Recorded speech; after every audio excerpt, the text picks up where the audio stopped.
Good morning mga katako, good morning sa inyong lahat. Ito na yung update mga katako kay Lance Billiard, Silang Cavite. Ito na yung natapos sa Tempo Barnes kapon mga katako. Ito ko lang, bali 20 piraso pa ito. 1, 2, 3, 4, 5, 1, 2, 3, 4, 5, 24 piraso mga katako. Ito natapos sa kapon Tempo Barnes. Kay Lance Billiard yan mga katako. Lance Billiard, Silang Cavite yan mga katako. Pwede na kayo mag-PM. Doon kay Lance Billiard, Silang Cavite, Lance Billiard Supply at saka Christian J. Ramos mga katako. Yan yung legit na reseller ko mga katako dyan sa Silang Cavite mga katako. Yan ha, Lance Billiard, Silang Cavite, Christian J. Ramos. Yan, yan mga katako.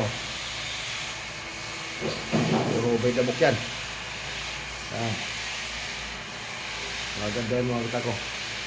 Paki-share na lang mga katako, pag-share and follow sa lahat ng hindi nakapag-follow sa akin dyan at saka nakapag-subscribe.